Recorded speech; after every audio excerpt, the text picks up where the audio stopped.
Alrighty, yo, what is going on, everybody? It's your boy, Mr. DDG94, here back with another reaction video. And today we finna react. What if Vince McMahon has never left WWE? Oh God. Shit would probably be, the storylines would probably be bad, but we would still get good wrestling. We would still get the same old good WWE context of wrestling, and not the bullshit that TKO has given us. But without further ado, let's get right into it. Since Vince McMahon left WWE and Triple H took over, the product has been a mixed bag of hits and misses. We saw the highs with Cody Rhodes finishing his story and the CM Punk versus Drew McIntyre feud, but we also had to deal with the disappointing John Cena retirement tour, baffling booking decisions, and a lackluster product throughout. Vince would have never booked Cena shit like this. Never. Vince would have had Cena go out on a strong ass... Man, Vince would never. Triple H, count your days, brother. 2025 and 2026. But what if Vince McMahon never left the WWE? What if he was still running the company today? How different would the product look? How different would John Cena's retirement tour look? Who would be carrying the world title scene? Would stars like CM Punk and AJ Lee even return? What would happen to the careers of Austin Theory, Cody Rhodes, Gunther, Roman Reigns, and others? How different would the women's division and mid-card look? Well, in this video, we're breaking it all down as we fantasy book what would happen if Vince McMahon never left WWE, starting with the John Cena retirement tour. I think if we talk in the women's division, Bianca Belair will still be booked properly. For 2 decades, John Cena was Vince McMahon's greatest creation. And if there's one thing we know about Vince, it's the fact that he was completely against turning Cena heel. This single fact changes the entire trajectory of Cena's retirement tour. And to see exactly how, let's rewind to the 2025 Royal Rumble. Everything plays out the same as reality. Cena enters to a thunderous ovation, and he fights his way to the final 2. But it isn't enough. Cena finishes runner-up, and the retirement tour needs a detour. That detour comes at the Elimination Chamber. Inside the unforgiving structure, Vince is not giving Jey Uso the win. Vince is giving that to Cena, without question. He's going to give it to Cena, or he's going to give it to Seth or Brock. Because if the allegations ever come out, Brock is somehow, some way still in this shit. John Cena does what he's always done when his back is against the wall. He digs deeper than anyone thought possible. He refuses to give up. And when the final bell rings, it's John Cena who has punched his ticket to WrestleMania for a shot at the World Heavyweight Championship. And the champion waiting for him? The ring general Gunther, who dismisses Cena completely. On the Raw after the Elimination Chamber, Gunther stands in the middle of the ring and tells Cena that he's a relic, someone who belongs in the past, someone who's not on his level. Gunther says that WrestleMania won't be a celebration for Cena, it will be an execution. Because the ring general will personally humiliate John Cena in front of the entire world and end this farewell tour before it ever really begins. WrestleMania arrives. The two men meet under the bright lights on the grandest stage of them all. For 25 minutes, John Cena gives everything he has. He kicks out of the powerbomb. He escapes the sleeper. He hits 2 AAs that would have finished any other man on the roster, but it simply isn't enough. In the final stretch, the ring general locks in the sleeper and wrenches back as Cena passes out in the middle of the ring. The arena goes dead silent. Cena sits in the middle of the ring for a long time and then begins the walk to the back. It looks like the retirement tour might be over before it was supposed to begin. On Raw after WrestleMania, Cena comes out and says that Gunther might have been right. Maybe he doesn't have what it takes to become champion again. Maybe he's way past his prime. Cena contemplates whether he should end the retirement tour early, but then Logan Paul's music hits. The Maverick enters the ring, looks at Cena, and then he starts to laugh. Paul grabs a microphone and tells Cena that this is exactly what everyone knew was going to happen. That he's old, that he's slow, and maybe, just maybe, it's time for him to do the right thing for once in his life and go home and let his fans down one final time, just like he always has. As Cena exits the ring, Logan Paul turns and starts mocking the crowd. He looks directly at a kid in the front row wearing a John Cena t-shirt and tells the kid that his hero is a fraud. He tells him to take a good look because the man he loves is a has-been. At that moment, everything stops. Cena freezes halfway up the ramp. He turns around, and the look on his face is completely different. Something that looks a lot like the Cena from 2002, the one who hadn't been softened by success yet. the one who defined ruthless aggression. Cena marches back to the ring. Logan Paul barely has time to react before Cena scoops him up and drives him into the canvas with an AA. Then a second AA, then a third. And then Cena drops down and locks in the STF in the center of the ring as officials pour down the ramp to break it up. Cena walks to the kid in the front row. He takes off his hat and places it on the kid's head. And when he looks back at the camera, the message is clear. The retirement tour isn't over. It's just getting started. And this time, John Cena isn't just fighting for a championship. He's fighting for his legacy. The following month at Backlash, Cena beats Paul clean in the middle of the ring. But the road back to Gunther is a long one. Cena isn't going to just be handed another title shot. Vince lets him know that he has to climb the ladder rung by rung. And so the next rung presents itself in the form of the Intercontinental Championship. The number one contender match on Raw ends with Cena's hand raised, and the championship match is set. Dominic Mysterio has been carrying that Intercontinental title for months with the help of the Judgment Day behind him. But Cena is a force of nature when he's motivated, and Super Cena nails Dom with the AA and becomes Intercontinental Champion for the first time in his career at Night of Champions. However, the very next night on Raw, Judgment Day strikes. The numbers game overwhelms Cena, and Dominic recaptures the Intercontinental title. Cena has the title for less than 24 hours, and now he has to figure out what comes next. Next comes Money in the Bank. Cena enters the ladder match but comes up short once again as the Vision's Braun Breaker walks out with the briefcase. The next night on Raw, Cena comes out and says he doesn't know what comes next. But before he can say another word, Randy Orton's music hits. The Viper walks to the ring and stands face to face with his oldest rival. Orton looks at him for a long moment and tells him that if Cena doesn't know what comes next for him, but Orton does. The Viper strikes Cena with an RKO out of nowhere, and the final chapter of their rivalry is set. SummerSlam, Cena versus Orton, one last time.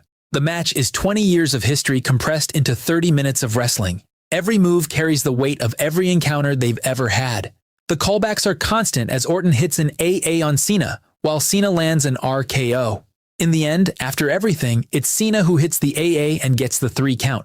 After the match, Orton gets to his feet, looks at Cena, and extends his hand. Cena takes it and then pulls Orton in and embraces him in the center of the ring as the crowd gives them both a standing ovation. The momentum is building, the confidence is back. And at Clash in Paris, Cena scores a hard-fought win over AJ Styles in an instant classic. After this, Cena enters the King of the Ring tournament and tears through the bracket, producing great matches against Carmelo Hayes, Trick Williams, and then facing Braun Breaker in the finals. Breaker is flanked by the Vision, as the numbers game that has plagued Cena all year long reasserts itself immediately. But this time, Cena isn't alone. Randy Orton comes through the crowd. Then AJ Styles. And the Vision, for the first time all year, loses the numbers advantage. In the end, Cena hoists Breaker onto his shoulders, hits the AA, and becomes the King of the Ring. And with that crown comes a World Heavyweight Championship match against Gunther. The retirement match. The final chapter. Saturday night's main event. John Cena's last match in a WWE ring. The match could either see Cena retire as world champion, or Gunther defeats Cena again and forever cements himself as the man who put down the GOAT. But while John Cena's retirement tour would be capturing hearts on one side of the card, the World Championship picture under Vince would be telling a completely different story. In the real timeline, the seeds were planted for The Rock versus Roman Reigns at WrestleMania 40. But then, the backlash from the fans was volcanic and WWE was forced to pivot. Fans had waited 2 years watching Cody Rhodes climb back from nothing, and they weren't about to let that story get hijacked. The pressure mounted. Plans changed, and Cody got his moment at WrestleMania 40. But Vince McMahon doesn't change plans because the internet is upset. Vince makes the match he wants to make. And the match he wants to make is The Rock versus Roman Reigns on the grandest stage of them all. Brother, that was a Rock decision.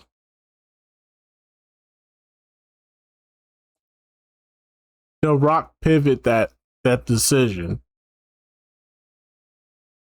I know Vince wasn't there at the time, but The Rock would have still persuaded Vince to, nah, let's do the Cody thing instead. At WrestleMania 40, it's the final boss versus the Tribal Chief. In the end, Roman Reigns retains. The Tribal Chief stands tall. The story of Cody Rhodes gets shelved for now, which means the World Heavyweight Championship picture on Raw has to carry the narrative weight of Cody's story. And under Vince McMahon, that picture gets very, very interesting. Seth Rollins comes into WrestleMania 40 as World Heavyweight Champion, defending against Cody Rhodes. The match is 25 minutes of breathtaking work from two of the best in the world. But in the closing moments, as Cody is about to score the pin, Austin Theory's music hits. Theory, Vince's golden boy, the man Triple H quietly buried after WrestleMania 39 in the real timeline, slides into the ring with the Money in the Bank briefcase that he has won for a second time under Vince's watch. He drives it into the back of Cody's skull, then hits Rollins with the briefcase and walks out of WrestleMania as the new World Heavyweight Champion. Over the following months, Theory becomes Raw's resident cowardly heel. He manages to retain the title every single time against Rollins and Rhodes by using underhanded tactics and paying off referees. Vince himself bends the rules to protect his corporate champion. But while Vince's power games faced the wrath of Stone Cold during the Attitude Era, for Theory, that adversary comes in the form of L.A. Knight. Knight has been building momentum for over a year. Under Triple H's booking, Knight got his moments and his victories, but the main event always felt slightly out of reach. Under Vince, that changes. Theory is the corporate champion. Knight is the anti-authority rebel. The parallels to Austin and the corporation aren't subtle, and they aren't meant to be. Vince McMahon built that feud once and watched it transform professional wrestling forever. He knows how to do it again. The segments between them are electric. Theory has Knight suspended from arenas. Knight breaks in anyway. Theory gets Vince's people to strip Knight of a title shot he earned. Knight hijacks a board meeting and attacks Theory inside WWE headquarters. Every week, the stakes are raised higher. Every week, the corporate machine of Austin Theory tries to keep Knight out of the door. And every week, Knight kicks the door back open. At SummerSlam, it's Theory versus Knight for the World Heavyweight Championship.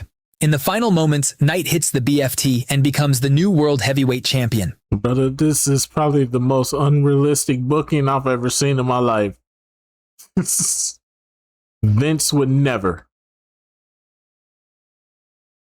Austin Theory disappears from television for several weeks, while L.A. Knight defends against all comers. The momentum keeps building, and then Crown Jewel arrives. It's Knight defending his title against Gunther, and just when Knight is about to retain after hitting the BFT, Theory makes his return and pulls the referee outside the ring. The distraction is enough for Gunther to regroup and put Knight to sleep and become the new World Heavyweight Champion, setting up his rematch versus Cena, who wins the King of the Ring on the same night. Over on SmackDown, the story of Roman Reigns continues, and under Vince's watch, it continues very differently than the version we got in reality. WrestleMania 40 ends with Roman standing tall over The Rock. The tribal chief remains undisputed. The bloodline is at full strength, and waiting in the wings is the bloodline hunter, Drew McIntyre. Drew starts picking off bloodline members one by one. He dismantles every layer of security from the Usos to Solo Sikoa until there's nobody standing between him and Roman. At Night of Champions, it's Roman Reigns versus Drew McIntyre in a last man standing match with no bloodline at ringside. The stipulation is that if Drew loses, he must leave SmackDown. For 40 minutes, they destroy each other. In the final moments, Drew goes for a Claymore kick, but Reigns ducks and spears Drew off the stage through a spotlight to retain the title. As per the pre-match stipulation, Drew must leave SmackDown. In exchange, Cody Rhodes is traded to SmackDown from Raw, and the American Nightmare finally finishes his story at SummerSlam. But championships and retirement tours are only one part of the story. Because when you ask what WWE looks like if Vince McMahon never leaves, you're not just asking about the main event. You're asking about the entire landscape, the roster, the presentation, the philosophy, the product itself. And that looks very, very different. Let's start with the one absence that reshapes the whole main event scene. CM Punk does not return. In reality, Triple H made the call to bring Punk back at Survivor Series 2023, and that decision sent a ripple through the entire company. Punk main evented WrestleMania. He feuded with Seth Rollins and became one of the central pillars of Raw's main event scene. Under Vince, none of that happens. Instead, the Raw main event scene is focused around Cody Rhodes, Seth Rollins, LA Knight, Austin Theory, and Brock Lesnar. Away from the title scenes, the roster itself looks fundamentally different. The returns of Braun Strowman and Damage Control that came under Triple H's reign simply don't happen. The roster is leaner, in some ways, hungrier. Johnny Gargano and Karrion Kross don't return. Guys like Sami Zayn, Jey Uso, Omos, Lashley, Elias, Boogs, and Logan Paul dominate the IC title and US title scenes. Stars like Penta, Rey Fenix, and Rusev never return to WWE. The women's division looks completely different. Under Triple H, the Women's Intercontinental Championship and the Women's United States Championship were introduced. Under Vince, neither title is introduced. The women's division runs on 2 world championships and a tag title. What this means in practice is fewer women getting prominent television time. But the women who do get it, Rhea Ripley, Becky Lynch, Bianca Belair, are treated as genuine stars. The presentation of the product itself changes in ways that are immediately visible. The ring is clean with no sponsor logos plastered across the canvas. The pay-per-view schedule changes too. Under Triple H, the number of premium live events expanded to the point where major shows were arriving every few weeks, diluting the significance of each one. Under Vince, the calendar is tighter. Fewer shows means each one matters more. The crowd doesn't burn out. The feuds have time to develop before they're forced to a conclusion. The shows themselves feel different in tone. Longer matches are replaced by shorter, more intense ones. The emphasis shifts from in-ring performance to storytelling as the selling point. Behind-the-curtain productions like WWE Unreal get canceled immediately. The mystique of professional wrestling is one of its most valuable assets, and you don't squander valuable assets for a Netflix special. Speaking of which, the mystique of the biggest stars is protected at all costs. Roman Reigns, Brock Lesnar, Randy Orton, and The Rock appear periodically. You don't get Roman every week. You get Roman when it matters. And because you don't get him every week, the weeks when you do get him feel like events. So what is WWE under a Vince McMahon who never left? It is louder, messier, more controversial, but also more entertaining. Whether it is the WWE you want depends entirely on the kind of professional wrestling you enjoy. So let me know in the comments if you enjoyed WWE more under Vince McMahon or under Triple H. And I'm not gonna lie to you. This is some fantasy booking, but I will say this. If Vince was still in control, who knows where WWE would be? Like, let's be for real. Like, when it was under Vince, clearly Vince had a vision. He had a vision. He had a time plan for everything to just come through and end. He wasn't dragging out stories to the point where people getting fired, you know, shout out to Kyrie Zane. But, yeah, man. I think that we would have got better. I think we would have got better stories, better matches than what we got right now. Obviously, there'd be no CM Punk. I'm not a Punk fan, so I don't really care too much about that. Considering the fact that Punk ain't really did much other than the Drew McIntyre feud and the Roman Reigns match. What is CM Punk really doing out here? We can do without CM Punk. I'm just saying. But I digress. But anyways, that's just going to about do it for this one. I do think that things would be a lot better under Vince. A lot of storylines would get conclusions. A lot of storylines would get payoffs. The only thing I think that would suffer